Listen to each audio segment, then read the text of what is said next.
Aquel Mediodía de enero yo estaba sentado en un banco de la Plaza de Olivide, en Madrid, con un bocadillo de tortilla envuelto en papel de aluminio sobre las rodillas. Hacía un frío que cortaba la cara. A unos metros, anunciados en hogar, con un abrigo deslocado y las manos amarradas, miraba el suelo como quien no espera nada de nadie. Partí el bocadillo en dos y lo ofrecí la mitad, junto con el café del termo. Lo aceptó en silencio, comió despacio, con una dignidad que me desarmó. Y cuando me levanté para me agarró la muñeca con una fuerza que no esperaba en esas manos, me puso un papel doblado en la palma y susurró, llame cuando estés dispuesto a pelear. Tu seguro me destrozó a mí también. Me quit helado. Yo no le había dicho mi nombre. No le había contado nada. 3 días tarde en marcar ese número. Quedamos en una cafetería pequeña de Chamberí, de esas con sillas de formica y olor a café torrefacto. Ella estaba allí, sentado de espaldas a la pared, afiatado, con una camisa limpia que no encajaba con el hombre del banco. Me miró a los ojos y dijo, sé que te lo han cuidado todo. El trabajo, el buen nombre, y lo que más querías. Yo llevo unos años esperando este momento. Tú tienes la rabia. Yo tengo las pruebas. Juntos podemos hacer que peguen. Me llamo Julian Herrero. Y para que entiendas por qué un hombre de 36 años, viudo, con un bebé de 4 meses en casa de sus padres, acabó sentado frente a ese desconocido aceptando una guerra contra una de las familias más poderosas de Madrid. Tengo que contarte mi historia desde el principio. Desde Vallecas, desde una casa de tacos bajos donde el dinero nunca llegaba a fin de mes pero el cariño sobraba. Mi padre, Daniel Herrero, era fontanero y electricista, un manitas de barrio con los dedos linos de cicatrices y una espalda que crujía cada vez que se agachaba. Mi madre, Remedios, limpiaba portales por las mañanas y planchaba ropa ayana por las tardes. Vivíamos los tres en un piso de 50 metros en la calle Puerto de Canfranc, con humedades en el techo del baño y una estufa de butano que arrastrábamos de habitación en invierno. No teníamos casi nada, pero mi padre cantaba historias de su mili y de su pueblo de Jane mientras cenábamos, y mi madre cantaba coplas bajuto mientras planchaba, y yo de niño pensaba que así era la felicidad. Y no me equivocaba. Tenía 9 años cuando acompañé a mi padre a arreglar una avería en un chalet de la Moralilla. El dueño, un señor con un jersey de cuello vuelto que valía más que toda nuestra ropa junta, trató a mi padre como si trata un meuble.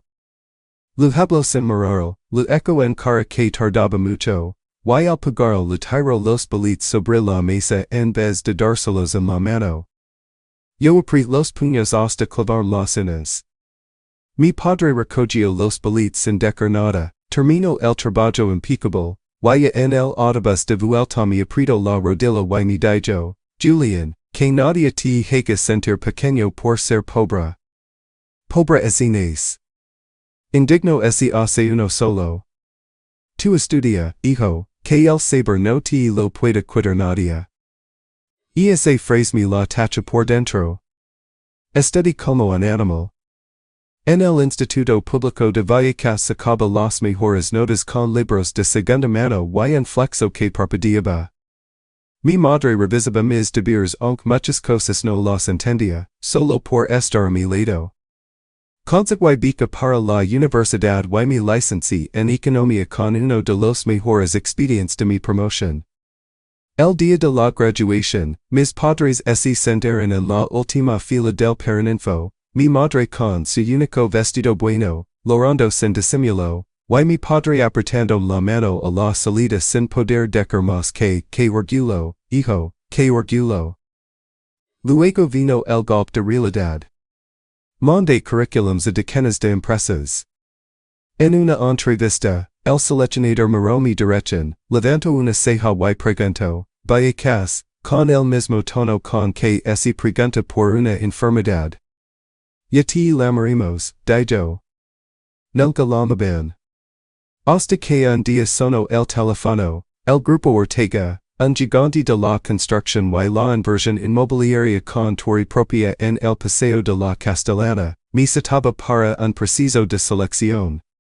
Entré en aquel vestibulo de mármol y cristal sintiendo un intruso con mi traje comprado a plazos. Pero respondí cada pregunta con todo lo que llevaba dentro, y me contrataron como analista de inversiones. El sueldo de entrada no era gran cosa, pero para un chaval de Vallecas era tocar el cielo. Trabajé como una mula. El primero en llegar, el último en irse. Revisaba cada cifra 3 veces. Poco a poco me gain el respeto de mi jefe directo, don Aurelio me cuidaba en muy lejos, y los compañeros empezaron a pasarme sus informes para que les echara un ojo. Pero nunca dejé de ser el de fuera. Ali los apellidos pesaban más que los resultados. Los hijos de notarios y consejeros comían en restaurantes con mantel y hablaban de regatas y de esquí en Bequera. Yo me comía el taper de mi madre en la sala de descanso y aguantaba las miradas. Un compañero, hijo de un directivo de banca, me soltó una vez delante de todos, ¿de Vallecas? ¿Y cómo has entrado tú aquí, por la puerta de servicio? Sonre, me traigo la bilis y seguí trabajando.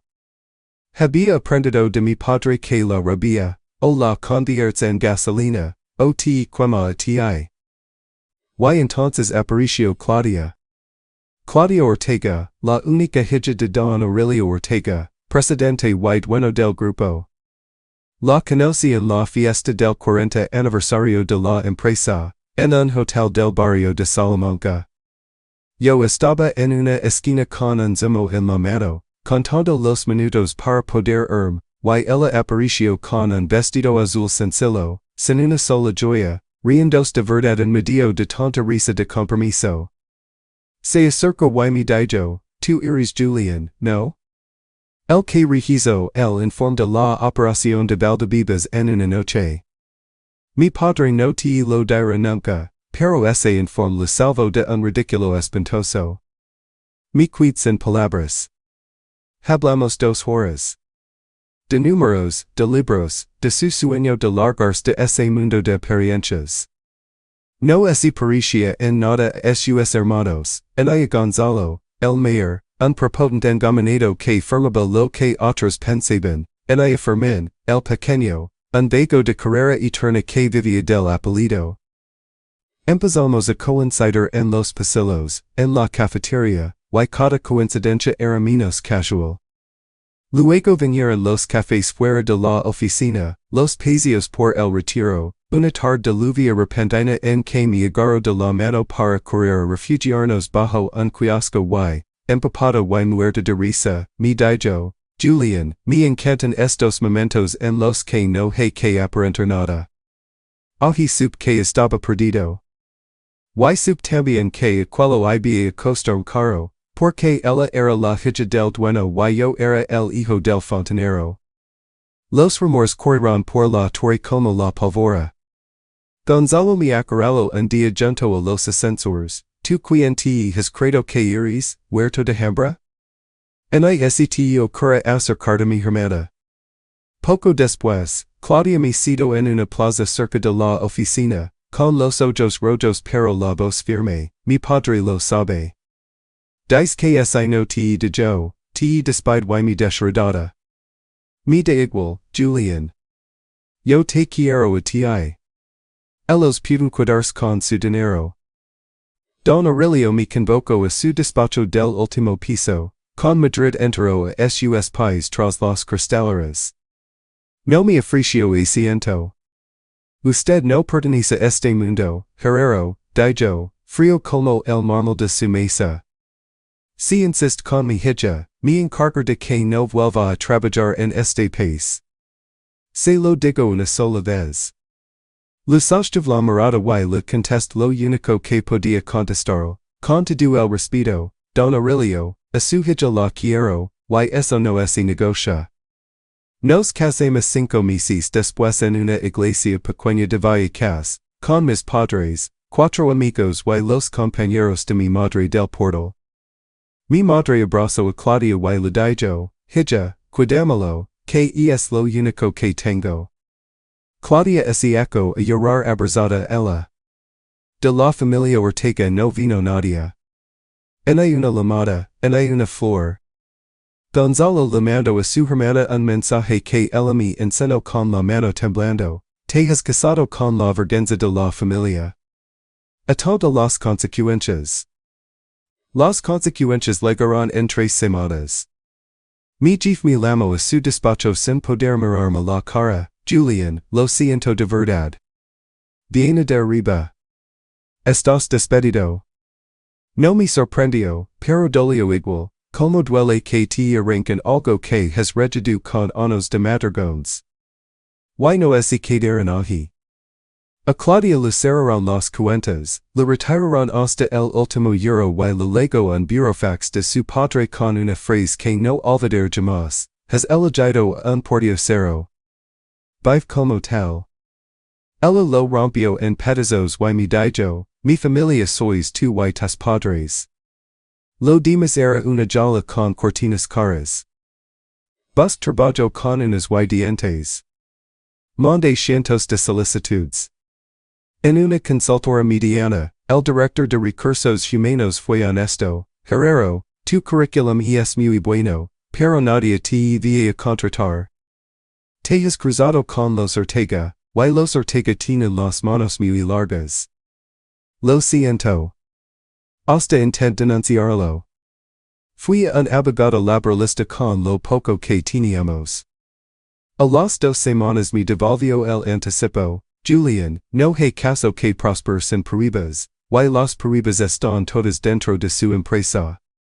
Y te voy a ser sincero, mi han llamado. No me compensa enfrentarme a ese buffet que tienen. Busqué a alguien más valiente que yo. Salí de ese despacho entendiendo que la justicia, sin pruebas y sin dinero, es una puerta que solo se abre desde dentro. Pero algo me cambió ese día. Decidí que, aunque no pudiera pelear todavía, iba a empezar a guardar munición. Cada correo antiguo que conservaba, cada informe raro que había visto en mis años de analista, cada cifra que no cuadraba en las cuentas del grupo y que en su momento me habían ordenado no tocar, lo fui anotando y archivando en un disco duro que escondí en casa de mis padres. No sabía aún para qué. Solo sabía que un hombre que ha visto los libros por dentro no olvida lo que ha visto. En medio de aquella tormenta llegó la única luz, Claudia estaba embarazada. Me lo dijo en la cocina de nuestro piso de alquiler de Carabanchel, con 2 tiras rosas en la mano, y juro que el mundo entero se incendió. Mi heredil, la abrace por la cintura y lor contra su vientre. Será niño, me dijo después, radiant. Quiero que se llame Daniel, como tu padre. Quiero que leve el nombre de un hombre bueno, que para apellidos importantes he tenido bastante. Daniel. Mi padre, cuando lo supo, tuvo que sentarse y estuvo 5 minutos sin poder hablar. Pero la vida, que aprieta donde más duele, nos tenía guardado el peor golpe. En el sexto mes de embarazo, a Claudia le diagnosticaron una cardiopatia que había pasado desapercibida toda su vida y que la gestación estaba agravando. Los médicos del hospital público hicieron todo lo humanamente posible, y quiero decirlo claro porque se dejaron la piel. Hubo semanas de ingresos, de monitors, de noches en salas de plástico agarrando la mano. Daniel nació a las 34 semanas, pequeño y luchador como su madre. Claudia legó a tenerlo en brazos. Legó a decirle, hola, mi vida, soy mamá. 3 días después, su corazón se rindió en la UCI mientras yo le sujetaba la mano y le prometía, entre lágrimas que no me dejaban ver, que en nuestro hijo no le faltaría de nada y que nadie volvería a pisotearnos. Del entierro recuerdo poco. Recuerdo que don Aurelio Aparicio con sus dos hijos, trajes negros impecables, y que en mi miró. Recuerdo que al terminar mi acerco Gonzalo y me dijo en voz baja, junto al juego donde acababan de bailar a su propia hermana, esto es culpa tuya. Si no hubiera ido contigo, habría tenido los mejores médicos del mundo. La has matado tú. Y recuerdo que no le pegué porque lavaba a mi hijo dormido contra el pecho. Los meses siguientes fueron un pozo. Volví con Daniel el piso de mis padres en Vallecas, a mi cuarto de niño, ahora con una cuna. Mi madre, con 60 y muchos años, volvió a hacer noches, esta vez de nieto. Yo encadenaba trabajos sueltos, repartos, mudanzas, lo que saliera, porque a mi nombre seguía sin contratar nadie. Algunas noches, después de dormir a Daniel, me sentaba en la cocina a oscuras y sentía que me ahogaba. Pero entonces miraba la cuna y volvía a oír la voz de Claudia, lo conseguiremos juntos. Y aguantaba un día más. Así estaba yo aquel mediodía de enero en la plaza de Olvidó, con un bocadillo de tortilla que mi madre me había preparado para la jornada de reparto, cuando partí mi comida con aquel anciano. Y por eso me temblaban las piernas 3 días después en aquella cafetería de Chimberry, frente a un hombre que resultó llamar Saturnino Belver. Lo de Saturnino lo entendí poco a poco, porque la primera tarde no me lo creía. Él lo notó y sonrió sin alegría. Hace unos años yo también pensaba que estas cosas no pasaban en España. Saturnino Belver había sido el director financiero del Grupo Ortega durante más de 2 décadas, el hombre que llevó los libros desde que la empresa era una constructora de barrio. Hasta que descubrió que don Aurelio desviaba dinero de las cooperativas de viviendas a una red de sociedades pantalla en Andorra y Luxemburgo.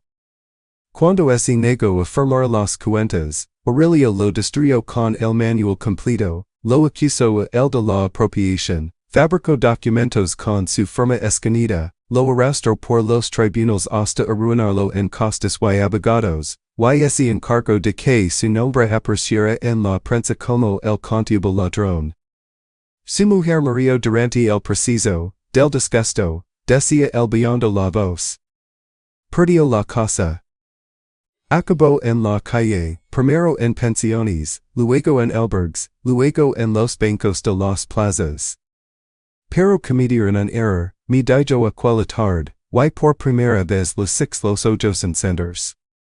Creyeron que un viejo contable hundido era un viejo contable muerto. Y un contable, Julian, nunca tira las copias.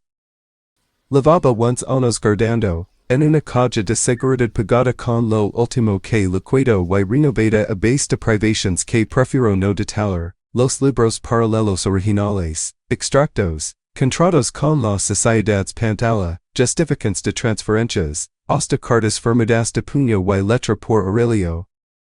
Y lavaba unos años observando. Me había visto a mí mucho antes de aquel banco. Conocía mi historia porque seguía cada movimiento de la familia Ortega desde las sombras, hablaba con antiguos empleados, leía cada línea que se publicaba del grupo.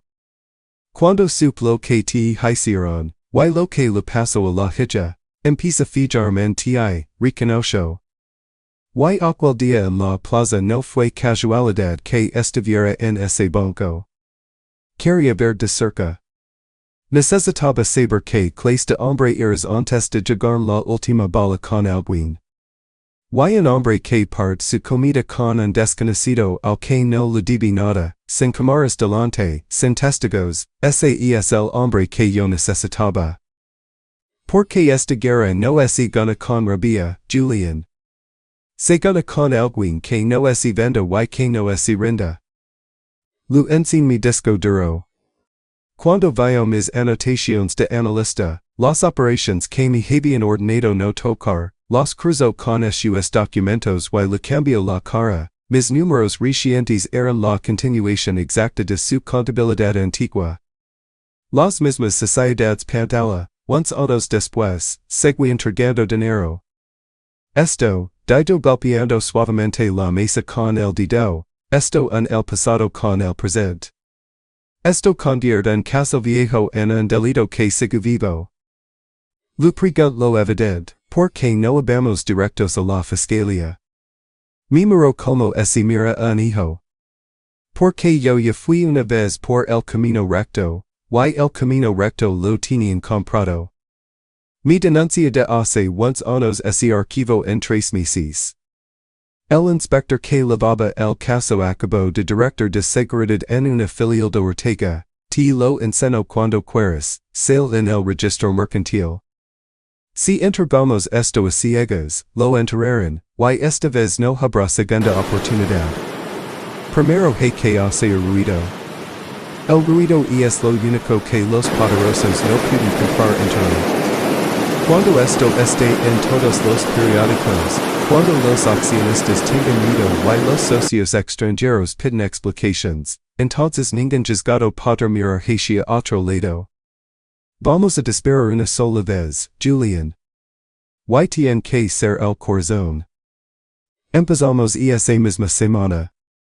Saturnino me presentó a su gente, despacio, con cuentagotas, un antiguo jefe de obra al que habían hecho firmar certificaciones falsas y vivía con ese peso desde entonces, una audidora externa apartada de la profesión por negarse a cerrar los ojos, y sobre todo Marissa Cobo, una periodista de investigación que años atrás había publicado la primera pieza sobre las cooperativas de Ortega y la que reventaron a demandas hasta que su periódico la sacrificó.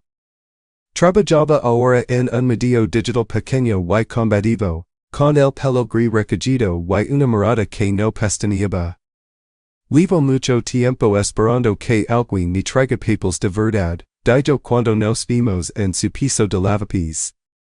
Pero entended una cosa los dos, cuando salga la primera pieza, irá por nosotros.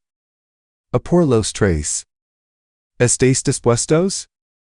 Pensa en Daniel dormido en su cuna, en lo que arriesgaba si esto salía mal. Y pensa en Claudia bajo tierra y en Gonzalo diciendo la has matado tú junto a su tumba. Estoy dispuesto, dije.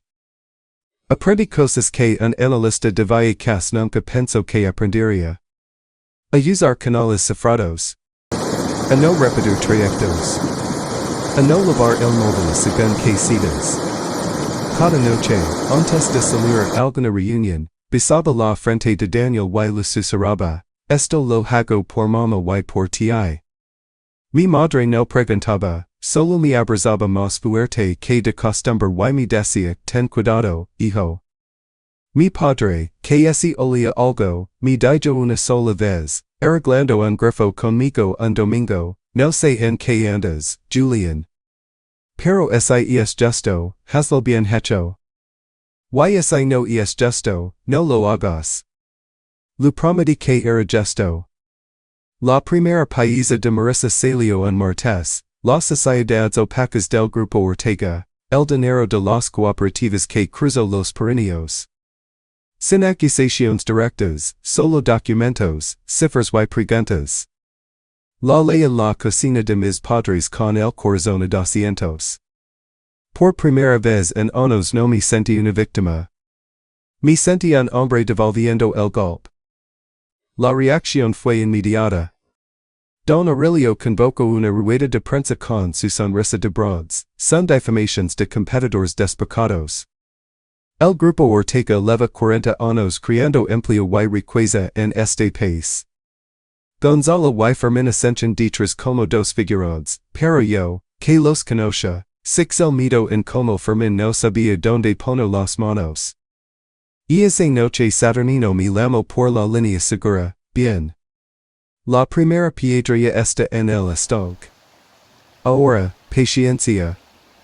Y mucho cuidado, porque empezaron a buscar la grita. La buscaron.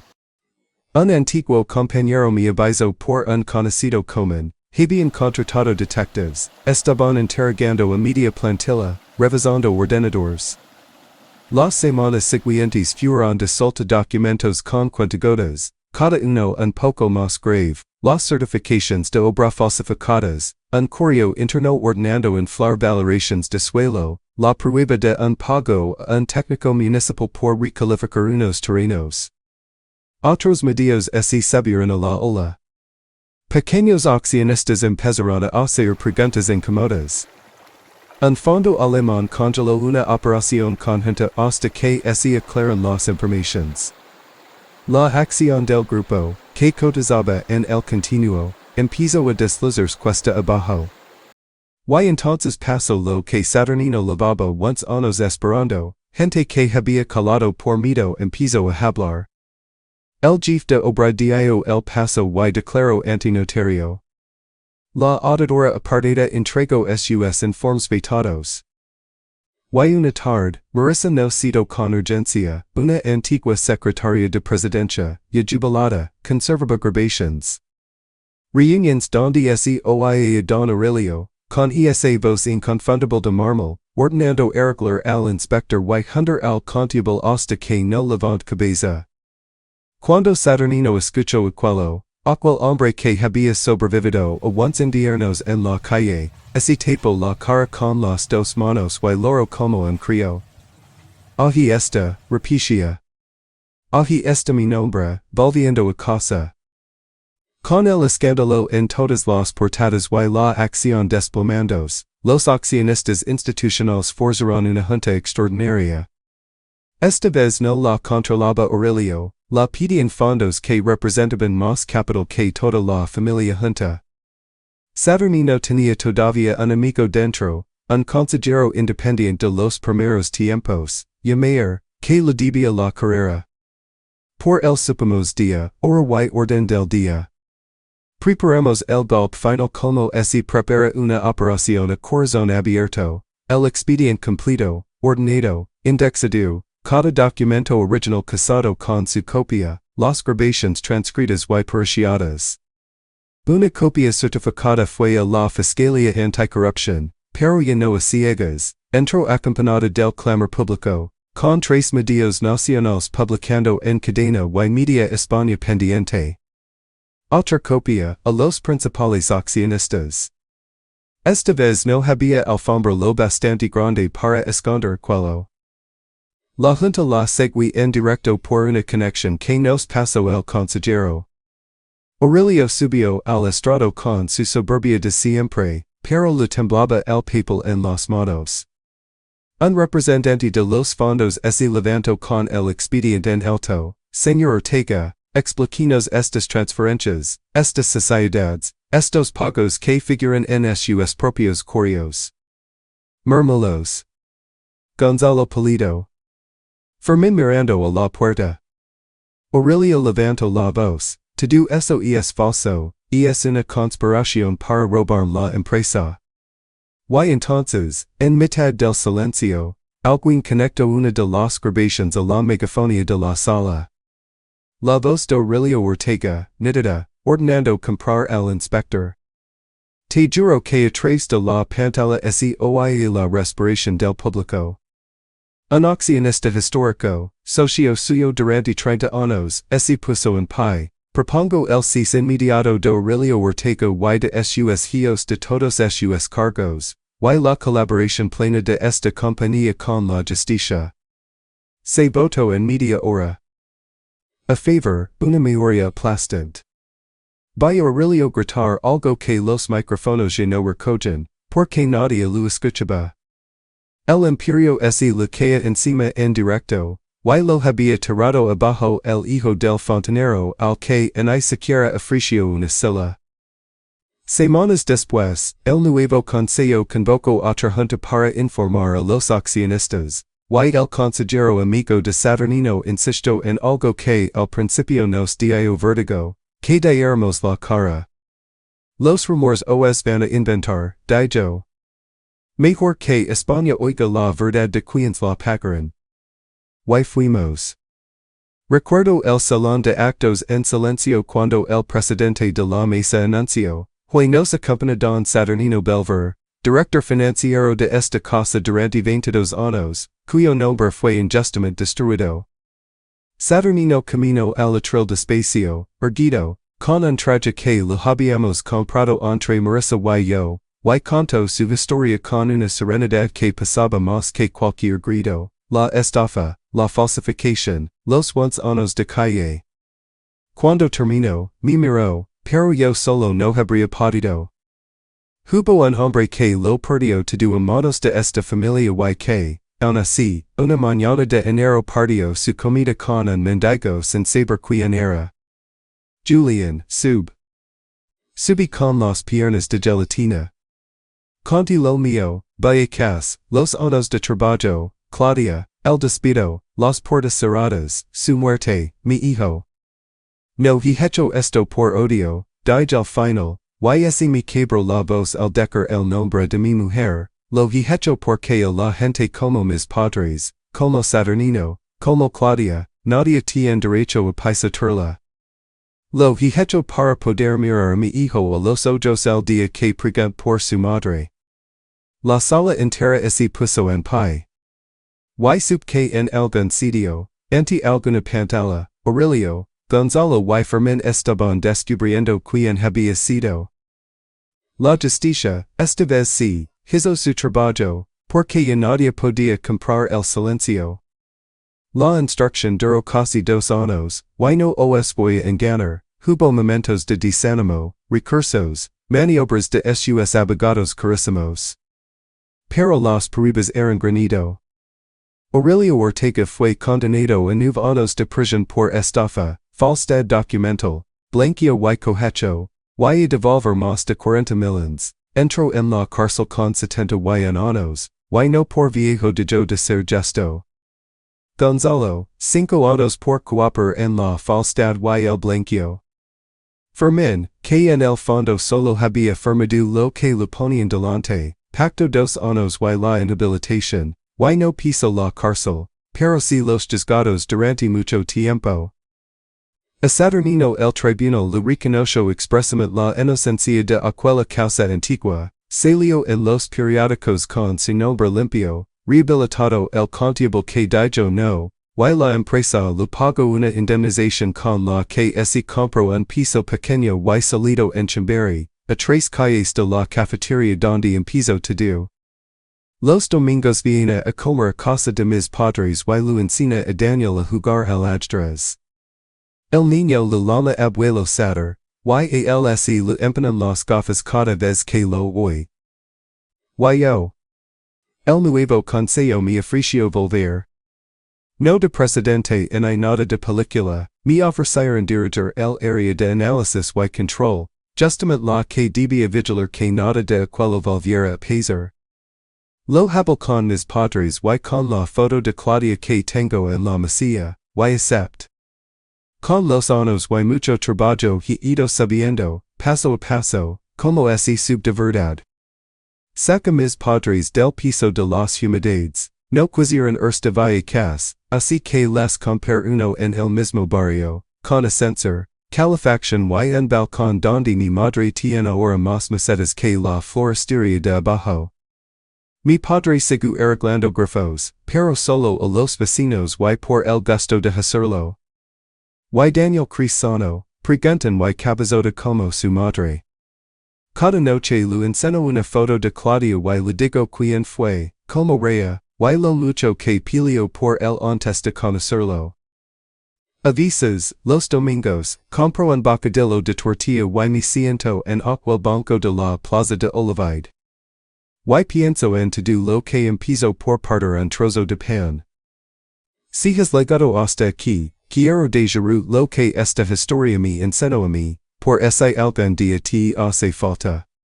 Nunca midas a una persona por su ropa y por el banco donde duerme, aquel mendigo guardaba más honra y más verdad que toda una torre de cristal. No desprecies los gestos pequeños, un bocadillo compartido sin testigos dice más de ti que 1000 discursos, y nunca sabes que puedes abrir la bondad que no espera nada a cambio. Guarda tu integridad cuando todos te imputan a venderla, porque es lo único que, cuando lo has perdido todo, sigue siendo tuyo. Y si la injusticia te tira al suelo, tome el tiempo de orar, pero no te puedes evitar ahi, la justicia a veces llega tarde, camina despacio y cogia, pero llega para quien no suelta la verdad de la mano.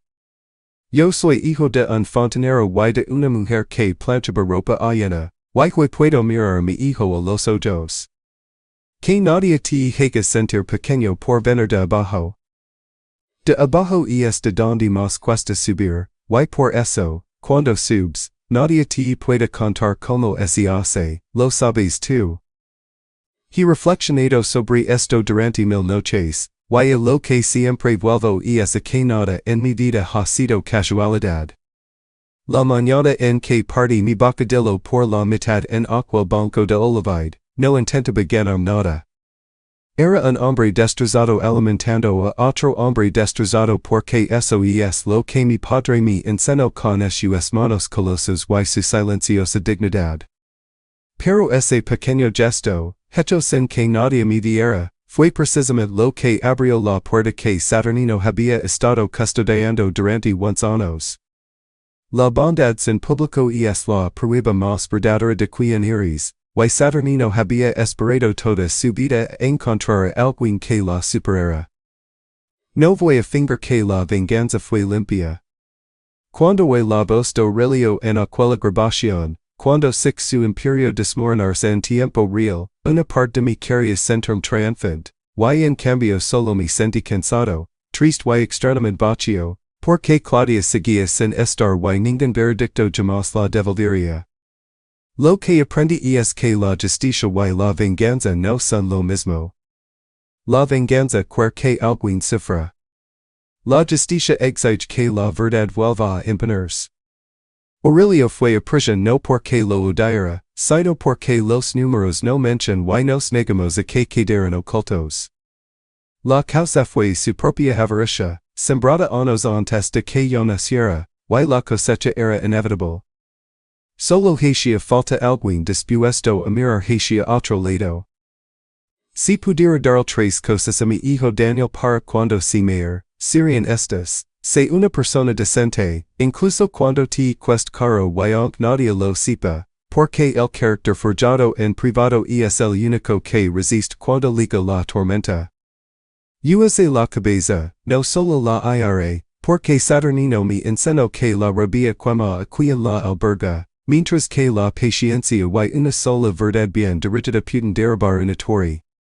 Y nunca, jamás te rendas, porque el mundo se inclina hacia quien se niega a renunciar a lo que es correcto, incluso cuando llega tarde, cojeando, con años de retraso. Vengo de un piso con humedad en el techo y de una madre que planchaba la ropa ajena. Me dijeron que no pertenecía a ese lugar, que un chico de Vallecas debía conocer su sitio. Pero los hombres que menospreciaban a mi padre desde sus torres de cristal son los que lo perdieron todo, y soy yo quien tiene el privilegio de leerle un cuento a Daniel cada noche y hablo de una madre que fue más valiente que todos ellos juntos. Eso no es suerte. Eso es lo que sucede cuando mantienes tu integridad en una mano y tu valencia en la otra, y simplemente no abandonas ninguna de las dos.